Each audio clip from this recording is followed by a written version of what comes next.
some extent. Some of them are called as conductor, semiconductors or insulators. But superconductors is something different from the conductor. कोई भी conductor जो है उसमें कुछ ना कुछ जो है वो रेजिस्टेंस होता है जब करंट फ्लो करता है, और यदि ऐसा हो जाए कि उसमें करंट जो फ्लो कर रहा है उसमें रेजिस्टेंस ना हो तो करंट फ्लो करेगा विदाउट एनी रेजिस्टेंस, उसमें कोई भी लॉस नहीं होगा, और इस तरह का जो भी मटेरियल होगा उसको हम सुपर कंडक्टर कहेंगे, और ये जो फिनोमेना है इसको हम सुपर कंडक्टिविटी कहते हैं। यदि हम बिल्कुल बेसिक डेफिनेशन से चलें कि what is super conductivity, the flow of current in a conductor without any resistance is called as superconductor. Means there is no resistance when current flow through the conductor. No resistance at all, but at very low temperature. But this phenomena of superconductivity, it occurs at very low temperature. We'll discuss later on. For some materials, the resistivity vanishes at some low temperature. They become superconducting. It may happen only for few metals or few materials that at very low temperature their resistance suddenly drops to zero or become very less. Then such type of materials are called as superconductors. Some metals lose all the resistivity abruptly and completely at some low temperature, about 0 Kelvin or 3 Kelvin, 4 Kelvin, 5 Kelvin. And this phenomena, it is superconductivity. Temperature at which resistivity totally vanishes. Or we can take an example of many metals, many solids, solutions, alloys, ceramics, intermetallic compound which shows the behavior of superconductivity. There are a few examples. These all metals, some ceramics, oxides, and even carbon nanotubes. These all materials show the superconductivity, means they show very low resistance or no resistance for the flow of current through these materials. First of all, before discussing the basic physical phenomena of the superconductivity, we will discuss about the conductivity, basic mechanism of the conductivity in normal metals. यदि हम बिल्कुल normal metals की बात करें तो आप देखते हैं कि एक कंडक्टर है, and this conductor it is connected with some voltage source. जब इसमें करंट फ्लो करता है then electron start moving from one end of the conductor to the another end under the influence of the applied field. जब ये electron आगे की तरफ चलता है तो ड्यूरिंग देयर मोशन ये इलेक्ट्रॉन जो है वो दूसरे इलेक्ट्रॉन के साथ टकराता है, कोलिजन होता है, और वो जो कोलिजन है that collision is responsible for the resistance. जैसे जैसे आप टेम्परेचर इंक्रीज करेंगे टेम्परेचर बढ़ेगा, तो टेम्परेचर बढ़ने के साथ जो इलेक्ट्रॉन्स का मोशन है, इलेक्ट्रॉन की मूवमेंट है वो तेज हो जाएगी. जब वो मूवमेंट तेज हो जाएगी मींस वो ज्यादा टकराएंगे, जब वो ज्यादा कोलाइड करेंगे मींस ज्यादा जो है वो रेजिस्टेंस होगा. यदि इसकी आप रिवर्स में बात करें, suppose if we decrease the temperature, जैसे ग्राफ में बताया है कि डिक्रीज द टेम्परेचर, जैसे हम टेम्परेचर को कम करेंगे तो कम करने से उसकी जो रेजिस्टिविटी है वो कम होगी. मीन जो इलेक्ट्रॉन्स मूव कर रहे थे वो आप ज्यादा तेजी के साथ मूव नहीं करेंगे. जब ज्यादा तेजी से मूव नहीं करेंगे तो कोलाइड नहीं होगा, कोलिजन नहीं होगा. जब कोलिजन नहीं होगा तो इसका मतलब उसकी जो रेजिस्टिविटी है वो डिक्रीज करेगी. जब रेजिस्टिविटी डिक्रीज करेगी मींस कंडक्टिविटी जो है वो इंक्रीज करेगी. तो general it is general perception, और generally in all the metals resistivity decreases with the decrease of temperature, or we can say that the conductivity of the metal increases with the decrease of temperature. मगर यहाँ से आप देख रहे हैं graph यहाँ से आता हुआ और यहाँ आकर के, इसका मतलब कि आप टेम्परेचर को आप 0 केल्विन तक भी लेके जाते हैं, इवन देन यहाँ पे कुछ ना कुछ रेजिस्टिविटी जो है वो बच जाएगी. It is called as a residual resistivity. This resistivity it is due to the impurities. जो इम्प्यूरिटीज है मेटल के अंदर उसकी वजह से जो है वो ऐसा होता है.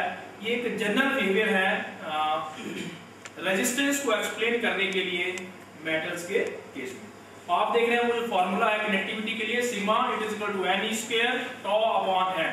n it is the number of electrons, E it is a charge on the electron, and tau it is the relaxation time, and m it is the mass of electron. तो यहाँ से सिग्मा जो है it is inversely proportional to t.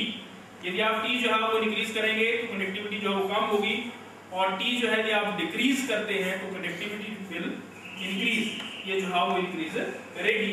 ये general metals के अंदर जो है उस तरह का चीज देखने में।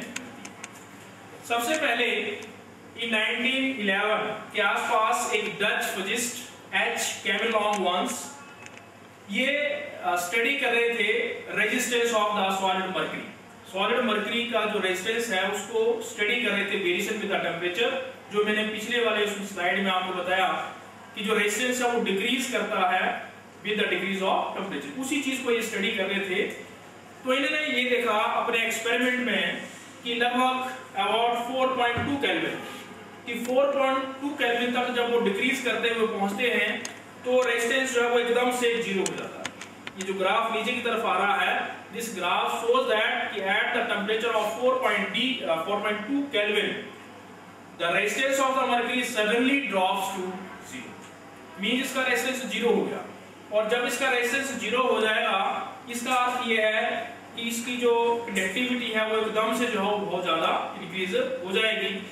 और ये जो ऑब्जर्वेशन थी इसी से सबसे पहले जो है वो कंडक्टिविटी की जो है वो शुरुआत हुई, और फिर आगे जो है ये एक आज के डेट तक एक बड़ी इंटेंसिव रिसर्च का टॉपिक जो है वो बना हुआ है। बहुत से लोग जो है इसके ऊपर रिसर्च कर रहे हैं। यदि ऐसा सुपर कंडक्टर बन जाए या आप बना पाए तो ये बहुत ही एक फायदेमंद जो है वो चीज हो सकती है। इसका मतलब कुल मिला के हम ये कहेंगे कि जो सुपर कंडक्टर है या सुपर कंडक्टिविटी है, it refers to material state in which current can flow with no resistance. Current flow करेगा मगर उसमें कोई भी रेजिस्टेंस नहीं होगा, not just little but it is totally zero resistance. और रेजिस्टेंस इन कंडक्टर्स जो मैंने पीछे बता दिया आपको कि जो कंडक्टर का जो रेजिस्टेंस है basically it arises from the collision of the electrons या इम्प्योरिटी से जो है वो अराइज करता है। तो ये एक चीज हो जाती है समझने के लिए कि सुपर कंडक्टिविटी का जो फिनोमेना है ये अराइज क्यों होता है, इसका क्या कारण है, उसको हम डिस्कस करेंगे। रिसर्च के साथ आज की डेट को यदि आप एनालाइज करें, सबसे पहले 1911 के आसपास जो मैंने आपको बताया इसकी इन्वेंशन हुई थी सुपर कंडक्टिविटी की in case of mercury. With the passage of time number of new elements, new metals, new alloys, new ceramics, new combinations has been invented, but major problem is the temperature. क्योंकि वो super conductivity कहाँ हो रही है, 0 kelvin पर या 4.5 kelvin पर।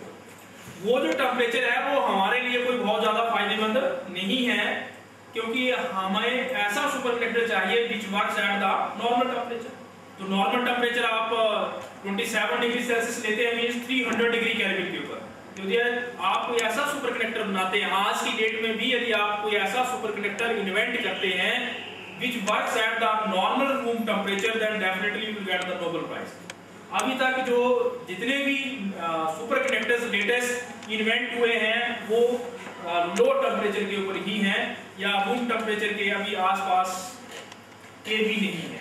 तो कहने का मतलब लोगों ने अलग अलग तरह के मेटल्स, एलॉय ट्राई किए और उसमें से देखा कि क्या वो सुपर कंडक्टिंग बिहेवियर शो करता है या नहीं करता है। और अभी तक की जो रिसर्च हुई है सुपर कंडक्टिविटी में, it is purely on the basis of hit and trial basis. कोई एलिमेंट ले लिया, उसको ट्राई किया, हो सकता है वो सुपर कंडक्टिंग बिहेवियर शो करे, कर गया तो ठीक है, नहीं तो दूसरा, नहीं तो तीसरा, उस तरह से लोग कर रहे हैं। कोई फिक्स फार्मूला जो है उसको इसके लिए नहीं। Now in case of superconductivity, here we have one important effect which is called as the Meissner effect. Meissner effect जो है ये important चीज है जो superconductivity के behavior में first milestone है। ये कहता है कि the magnetic field, the expulsion of magnetic flux from the interior of a superconducting metal when it is cooled in a magnetic field below the critical temperature near absolute zero at which the transition to superconductivity takes place. Simple सी बात, ऐसे समझ लो conductor ले लिया normal and that connector is placed in the magnetic field. Whenever a connector is placed in the magnetic field, then obviously that connector will get magnetized. और उसके बीच में magnetic field line जो है वो क्रॉस करेगी, जैसे फर्स्ट वाली diagram जो है वो शो करेगी। अब हम क्या करें, उस कंडक्टर को ठंडा करते जाएं कूलिंग से, और उसको ठंडा करते करते इतना ठंडा कर दें कि वो सुपर कंडक्टर बन जाए। जैसे ही वो सुपर कंडक्टर बनेगा, वहां से मैग्नेटिक लाइंस ऑफ फोर्सेस जो है वो एकदम से बाहर आ जाए। मींस वो मटेरियल जो है, उस मटेरियल के अंदर मैग्नेटिक बिहेवियर जो है वो खत्म हो जाएगा। वो मैग्नेटिक लाइंस जो पहले उसके बीच में से पास कर रही थी, वो मैग्नेटिक लाइंस जो है एक्सपेल हो जाएंगी, उस मटेरियल से जो है वो बाहर निकल आएंगे। और ये जो फिनोमेना है, इसको हम जो है वो मीजनर इफेक्ट बोलते हैं। Actually this is the basic difference between the general normal जो कंडक्टर है और सुपर कंडक्टर। यदि आप नॉर्मल कंडक्टर लेते हैं और उस नॉर्मल कंडक्टर को आप मैग्नेटिक फील्ड के अंदर रखते हैं और फिर उसका टेम्परेचर जो है वो लो करते जाते हैं, तो आप देखेंगे कि ये वाली चीज जो है वहां नहीं होती। ये सिर्फ सुपर कंडक्टिविटी के केस में ही होती है।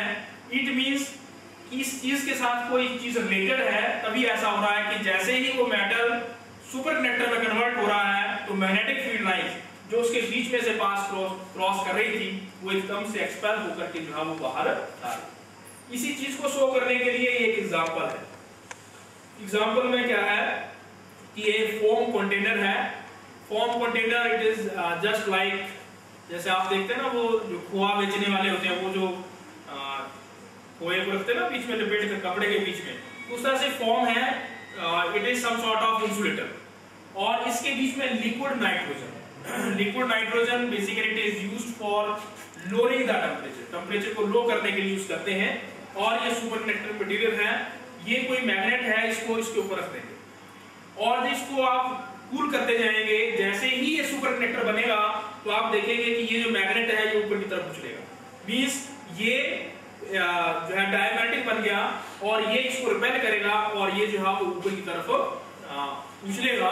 This is the experimental demonstration of this Meissner effect. जो मेजरर की थ्योरी है उसको हम इस तरीके से जो है उसको करते हैं। और ये प्रैक्टिकली अभी मैं लास्ट स्लाइड में डिस्कस करूंगा कि ये जो मेजरर इफेक्ट है, इसकी प्रैक्टिकली एप्लीकेशन भी बहुत ज्यादा है।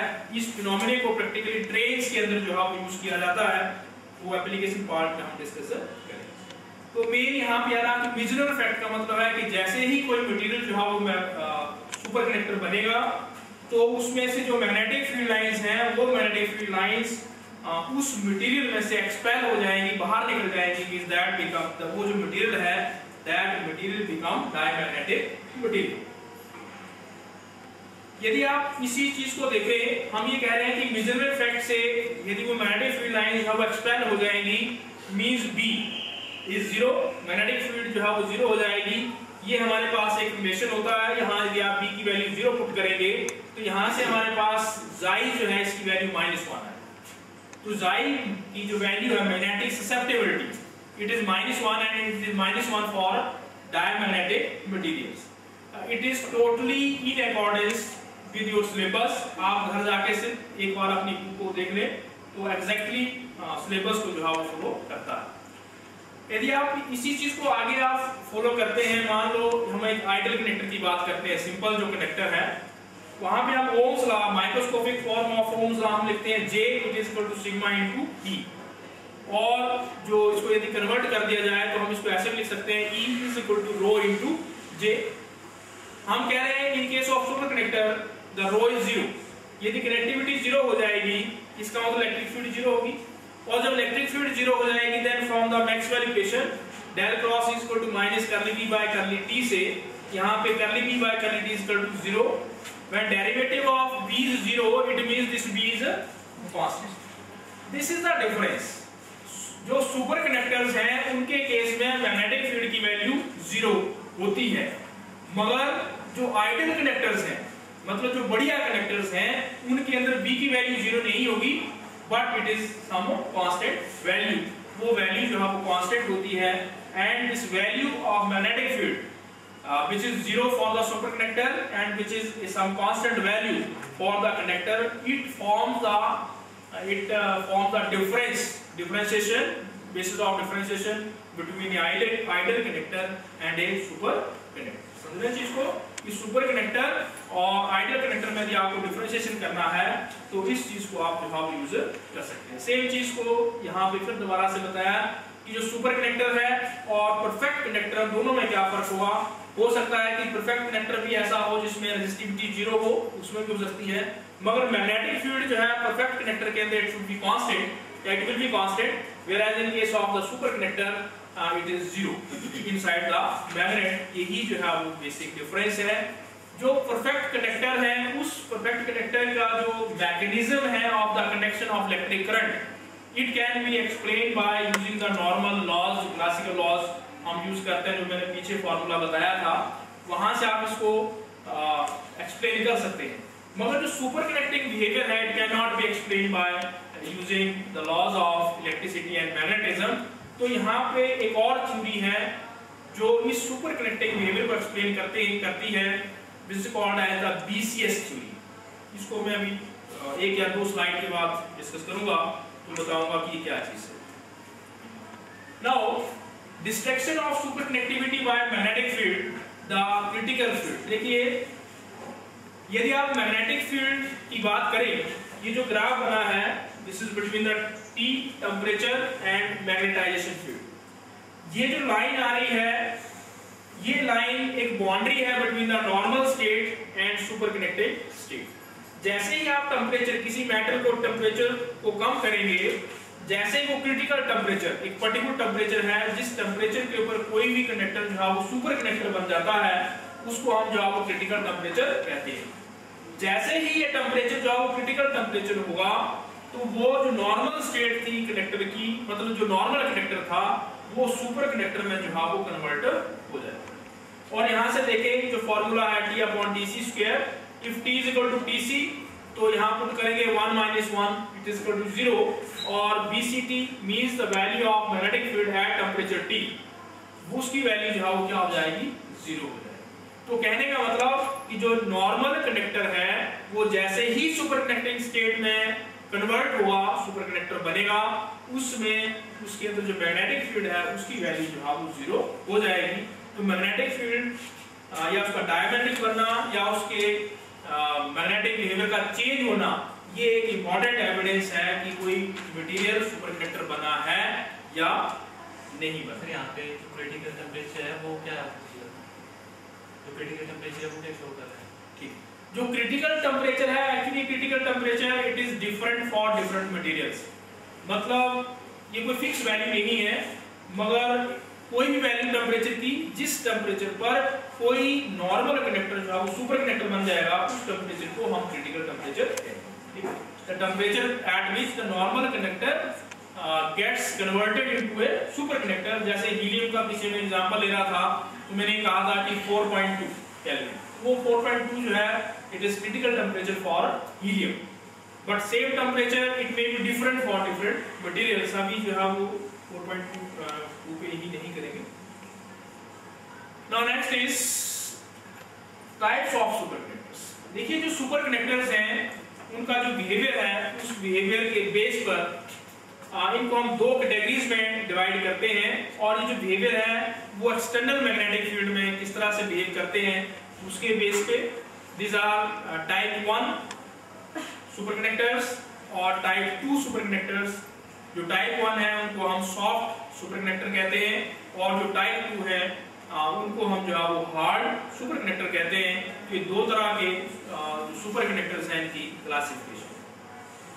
जो टाइप 1 सुपर कंडक्टर्स हैं इनकी जो खासियत है, transition between super conducting to normal state occurs sharply. जब आप एक मेटल लें और उसको कूल करते जाएं, यदि वो एकदम से किसी पर्टिकुलर टेम्परेचर पर एकदम से सुपर कंडक्टर बन जाए तो हम कहेंगे कि वो टाइप 1। आप देखेंगे यहाँ जो ग्राफ बना हुआ है, इस ग्राफ में यहाँ से ये स्लोप इंक्रीज हो रहा है और ऊपर आकर एकदम से नीचे जा रहा है। एकदम से नीचे जाने का मतलब इसके आगे जो है वो एकदम से वो नॉर्मल से सुपर कनेक्टिंग में जो है वो ट्रांसफर हो गया।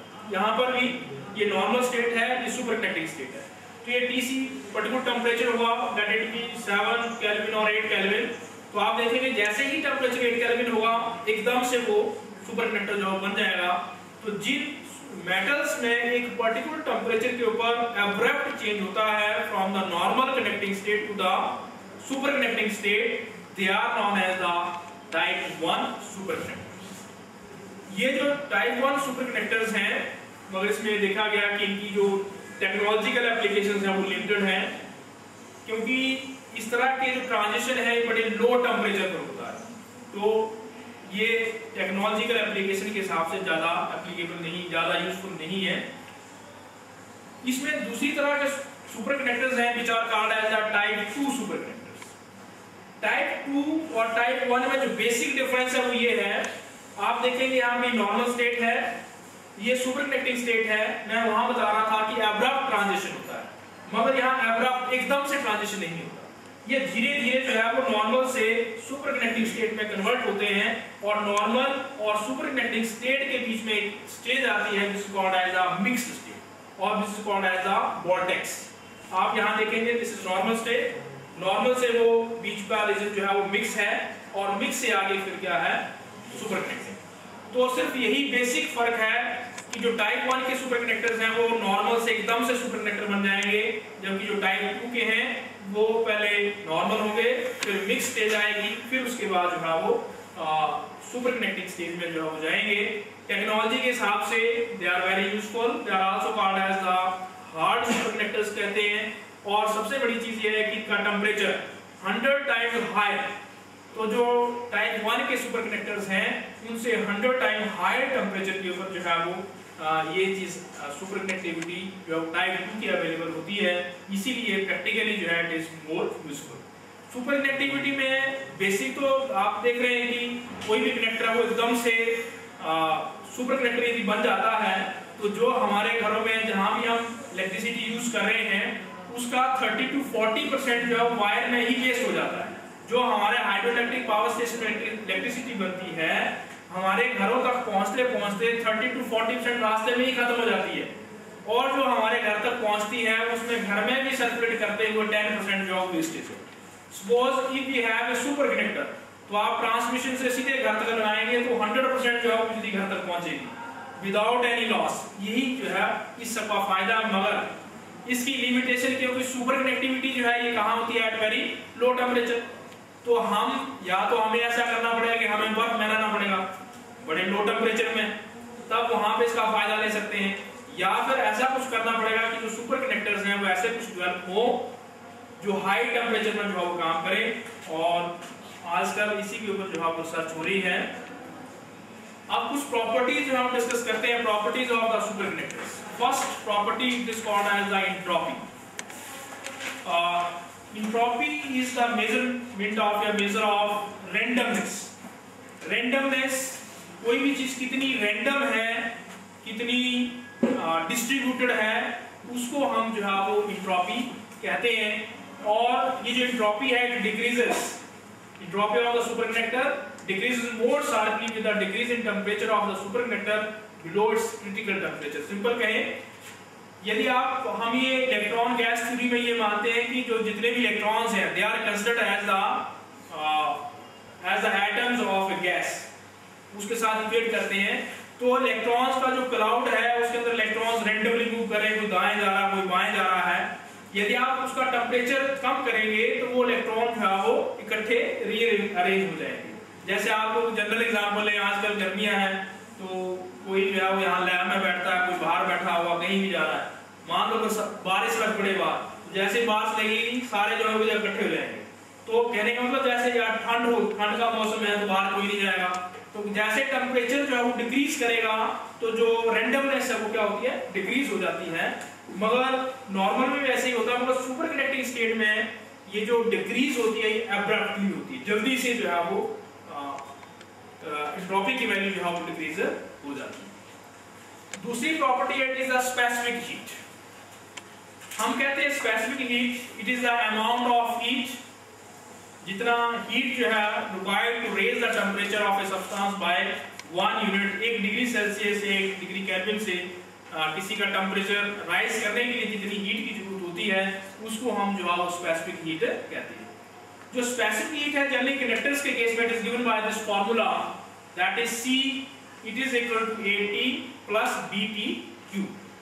जो पहला फैक्टर है, फर्स्ट फैक्टर है AT और दूसरा फैक्टर है BT क्यूब, इसमें जो फर्स्ट फैक्टर है इसको हम कहते हैं it arises due to the electronic contribution and second factor BT cube it arises due to the जो लैटिस कंट्रीब्यूशन।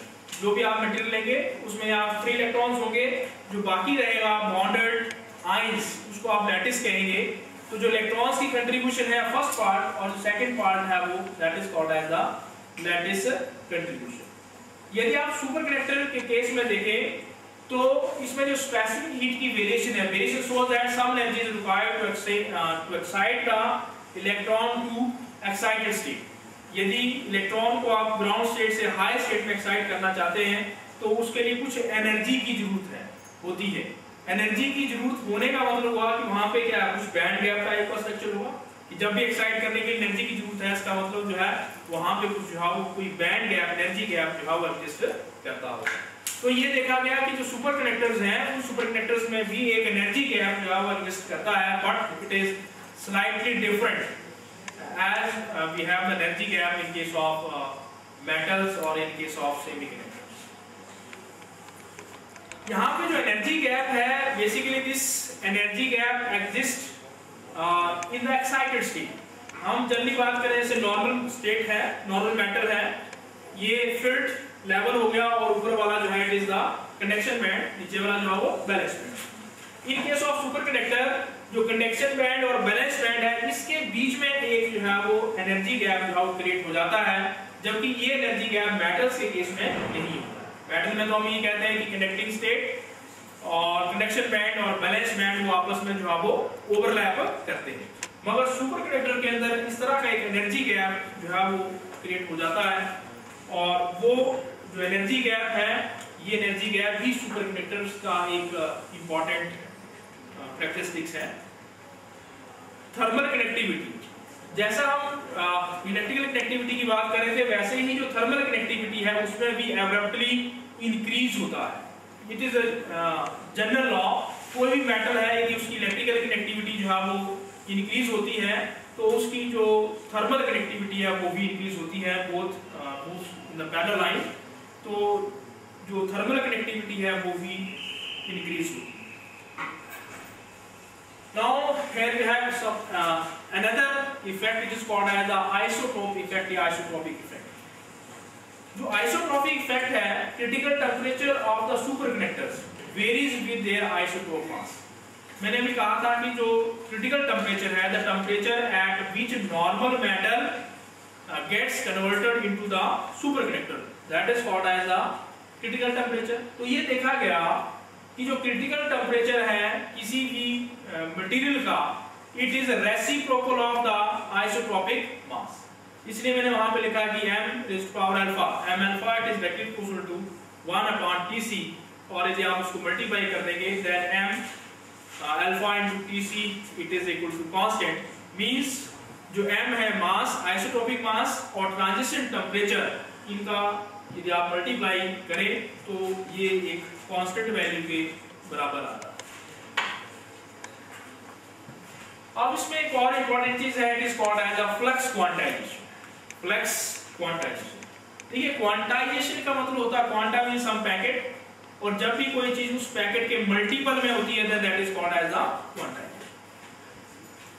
यदि हम एक होलो सिलेंडर ले, when a hollow cylindrical ring is placed in the magnetic field perpendicular to the plane of ring and temperature is reduced below the transition temperature, it becomes diamagnetic and magnetic flux density through it become zero। ये मैंने पहले बता दिया है कि जैसे भी आप कोई होलो कंडक्टर ले लेते हैं उसको मैग्नेटिक फील्ड के अंदर रखेंगे, फिर उसको आप ठंडा करिए तो जैसे ही वो ट्रांजिशन टेम्परेचर पर पहुंचेगा तो उसके अंदर मैग्नेटिक फील्ड की वैल्यू जो है वो जीरो हो जाएगी, मगर उसमें at that stage current flows through the surface, मतलब करंट जो है उसके अंदर नहीं फ्लो करेगा, जो भी करंट होगा वो कहां आएगा उसके सरफेस के ऊपर। When external field is made zero even then the current continues to flow and produce flux. एक आप रिंग ले, फिर दोबारा से बताता हूं, एक इस तरह से जैसे टायर का ट्यूब लग रहा है ना, टायर ट्यूब की तरह का होलो आप एक मेटल ले ले, कंडक्टर ले ले, उसको मैग्नेटिक फील्ड के अंदर रखें, तो उसमें मैग्नेटिक फील्ड लाइंस होगी। फिर क्या करें, इसको कूल करते जाएं। जैसे ही वो ट्रांजिशन टेम्परेचर पर पहुंचेगा, मीन जैसे ही वो सुपर कंडक्टर बन जाएगा, तो सुपर कंडक्टर बनने के बाद इसके अंदर अपने आप ही करंट जो है वो फ्लो करता रहेगा विदाउट एनी इनपुट।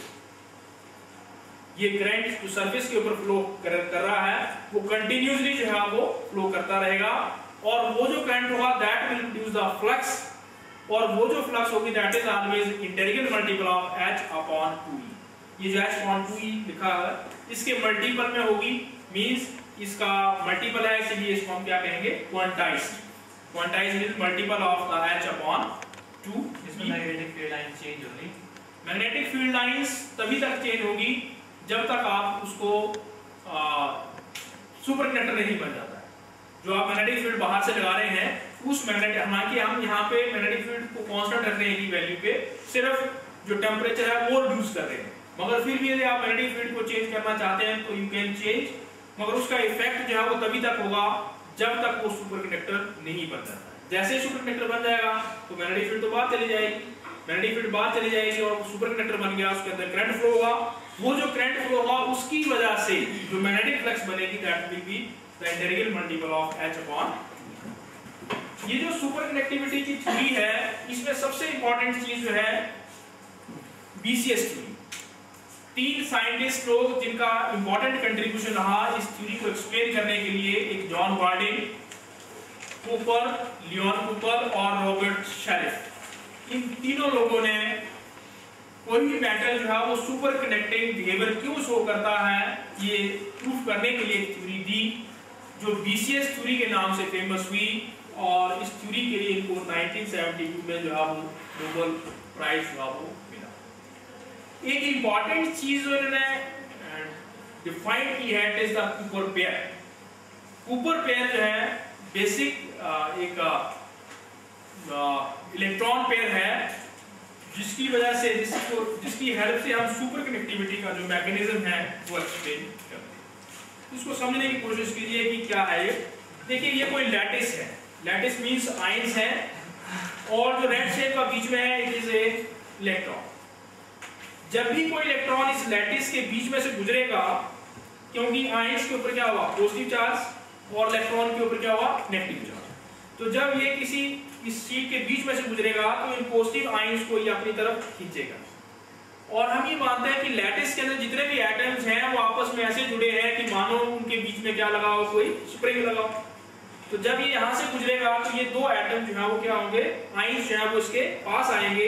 जब ये दो पास आएंगे तो पूरे का पूरा जो स्प्रिंग लाइक स्ट्रक्चर है ये प्रेस होगा, और जब ये गुजर जाएगा आगे तो यहाँ प्रेस होगा और ये क्या हो जाएगा, ये रिलैक्स हो जाएगा। ये क्लियर है। मान लीजिए आप हाई टेम्परेचर की बात करते हैं, हाई टेम्परेचर पे जो एटम्स होते हैं उनके बीच का जो गैप है वो क्या होता है, ज्यादा, और जब बीच में से इलेक्ट्रॉन आएंगे, कोई 2 इलेक्ट्रॉन की बात करते हैं, तो 2 इलेक्ट्रॉन क्या करेंगे, एक दूसरे को रिपेल करेंगे, क्योंकि आयंस दूर हैं, इसलिए आयंस का इनके मोशन के ऊपर जो है वो कोई इफेक्ट नहीं। मगर यदि आप लो टेम्परेचर की बात करते हैं, लो टेम्परेचर में इन एटम्स के बीच का डिस्टेंस जो है वो कम हो जाएगा, और जब इलेक्ट्रॉन यहां से गुजरेंगे, मान लो ये एक इलेक्ट्रॉन जब यहां से गुजरेगा तो इन 2 आयंस को अपनी तरफ खींचेगा, और जैसे ही वो आगे जाएगा तो ये रिलैक्स होंगे, मगर उसी समय जो पीछे से इलेक्ट्रॉन आ रहा है वो उनको फिर दोबारा से जो है वो खींचेगा। तो आप इसको ऐसे कह सकते हैं कि ये इलेक्ट्रॉन और ये इलेक्ट्रॉन जो फर्स्ट केस में एक दूसरे को रिपेल कर रहे थे, इस केस में ये दोनों इलेक्ट्रॉन जो है वो एक दूसरे को अट्रैक्ट करेंगे। कहां से अट्रैक्ट करेंगे, बाय लैटिस। तो ये जो लैटिस है आप देख रहे हैं यहां से ऐसे ऊपर जा रहा है, फिर नीचे, फिर ऊपर, फिर नीचे, इनको कहते हैं लैटिस बाइवेशन। तो जो लैटिस बाइवेशंस होती हैं, quanta of lattice vibration, it is called as the phonon. एक वर्ड यूज करते हैं फोनॉन। तो यहाँ पे जो 2 इलेक्ट्रॉन्स हैं, 2 electrons they attract each other by exchange of a phonon. एक फोनॉन की वजह से 2 इलेक्ट्रॉन जो है वो आपस में जुड़े हुए हैं, और ये जो 2 इलेक्ट्रॉन्स के बीच में इंटरेक्शन है एक फोनॉन की वजह से, it is the basic of this super conductivity, and this pair of 2 electrons it is called as a Cooper pair. Cooper pair means pair of two electrons which are attracting each other. ये एक wider view है कि यहाँ से कोई भी दो electron, एक यहाँ पे होगा एक यहाँ पे होगा, बड़े कुछ गैप में भले जा रहे हैं, तो उनके बीच में कुछ अट्रैक्टिव फोर्स होगी और वो जब भी मूव करेंगे तो वो इकट्ठे ही मूव करेंगे और उनका जो इकट्ठे मूव करना है वो इकट्ठे, और वो भी लैटिस की हेल्प से। जो लैटिस पहले जो है इलेक्ट्रॉन के मोशन को रेजिस्टेंस प्रोवाइड कर रहा था, अब वही लैटिस जो है वो इलेक्ट्रॉन के मोशन में हेल्प कर रहा है, तो इसी वजह से उसकी जो कनेक्टिविटी है वो काफी जो है वो इंक्रीज हो जाएगी। इसको यहां से भी आप समझ सकते हैं BCS ग्राउंड स्टेट। देखिए ये फर्मी सरफेस है, मींस इसके अंदर जो डार्क रीजन है ये वो स्पेस है जहां पे बॉन्ड रीजन है। इसके बाहर जो होगा ये क्या होंगे, फ्री इलेक्ट्रॉन्स, और ये जो फ्री इलेक्ट्रॉन्स है सिर्फ उसी वाला पार्ट जो बाहर के फ्री इलेक्ट्रॉन्स होंगे, उन फ्री इलेक्ट्रॉन्स में भी एक कंडक्शन बैंड और एक बैलेंस बैंड और बीच में जो है वो एनर्जी गैप होता है। और एनर्जी गैप में जो इलेक्ट्रॉन्स मूव करते हैं वो इकट्ठा मूव करेंगे, मींस एक इलेक्ट्रॉन जो है वो एक जगह पे, दूसरा इलेक्ट्रॉन जो है वो दूसरी जगह पे, और वो पेयर फॉर्म में एक जुड़ करके इकट्ठे ही जो है वो मूव करेंगे, बॉन्डेड स्टेट की तरह जो है वो मूव करेंगे। और ये जो bonded pair of electron is called as the Cooper pair. It is responsible for the superconductivity. Now there are some applications of superconductivity. सबसे पहली एप्लीकेशन जो है it is magnetic levitation. Magnetic levitations आजकल पूरे वर्ल्ड में ये trend चला हुआ है कि जो कुछ भी हो फास्ट होना चाहिए। जैसे आपने सुना है कि बुलेट ट्रेन, वैसे ही ट्रेन या व्हीकल जो भी बन रहे हैं उसमें ये एक मेजर पैरामीटर रहता है कि उसकी स्पीड जो है वो ज्यादा से ज्यादा। यदि मैग्नेटिक लेविटेशन के ऊपर ट्रेन जो है वो डेवलप की जाए तो वो जो ट्रेन है उसकी स्पीड कई गुना बढ़ जाएगी।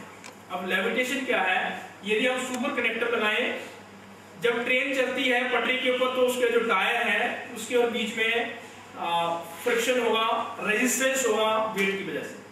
यदि आप टायर को सुपर कनेक्टर बना दें, टायर की पटरी को, ट्रैक को, तो उसके अंदर क्या होगा, पीछे जो मैंने विजन फैक्टर बताया था, इस ट्रेन का जो टायर है वो 4 इंच ऊपर ही रहेगा, तो वो उसमें टच ही नहीं होगी। जब टच नहीं होगी तो उसकी स्पीड जो है ऑटोमेटिकली इंक्रीज हो जाएगी। तो मैग्नेटिक लेविटेशन मींस यदि सुपर कनेक्टर आप लेते हैं और उसके ऊपर कोई मैग्नेटिक डायमैग्नेटिक ड्रिल रखते हैं तो एक दूसरे को रिपेल करेंगे और वो कुछ गैप में रहेंगे, और गैप में रहने की वजह से जो फ्रिक्शन है या एयर रेजिस्टेंस है इस तरह की चीजें नहीं होंगी, तो उसकी स्पीड जो है वो कई गुना इंक्रीज हो जाएगी। It is one of the major application. Super connectors are also used in biomagnetic field. जो आप देखते हैं कई लोगों को बोलते हैं MRI करवाओ जी, तो जो बेसिकली जो MRI है it is the magnetic resonance imaging. इसमें सुपर कनेक्टर की हेल्प से स्कैन लिए जाते हैं और वो स्कैन जो हाई रेजोल्यूशन स्कैन होते हैं जो बॉर्न के अलावा, जैसे हम एक्सरे में बॉर्न का एक्सरे लेते हैं, उसी तरह से MRI में जो फ्लैश है, जो मास है, उसका उसकी इमेजेस जो है वो बनती हैं, या उसमें कोई क्लॉटिंग है या कोई और तरह की डिजीज है उसको फाइंड आउट करने के लिए भी हम यूज करते हैं। तो जो MRI की बेसिकली मशीन है, उस मशीन के अंदर जो है वो सुपर कनेक्टर जो है वो यूज किए जाते हैं। नाउ पावर ट्रांसमिशन, जैसे मैंने पहले कहा, यदि पॉसिबल हो जाए कि पावर ट्रांसमिशन, हालांकि it is possible but in A small scale at the level of lab, research lab. यदि हमारी जो ट्रांसमिशन वायर्स हैं उन वायर्स को हम किसी तरह से उनका टेम्परेचर जो है वो बड़ा ही कम कर दें तो जो भी करंट लॉसेस हो रहे हैं वो नहीं होगा। इस तरह से प्रपोज्ड मॉडल आप देख सकते हैं, इसमें असेंबली ऑफ केबल्स हैं, उसके चारों तरफ जो है वो लिक्विड नाइट्रोजन कूलिंग का काम करती है, फ्लो करवाएं ताकि वो कूल करे इसको, तो ये सुपर कनेक्टर बन जाएगा। और सुपर कनेक्टर बनने से जो एफिशिएंसी है, जो इलेक्ट्रिक पावर की शॉर्टेज है, वो शॉर्टेज जो है वो खत्म हो जाएगी। तो विद दिस थैंक यू। इसकी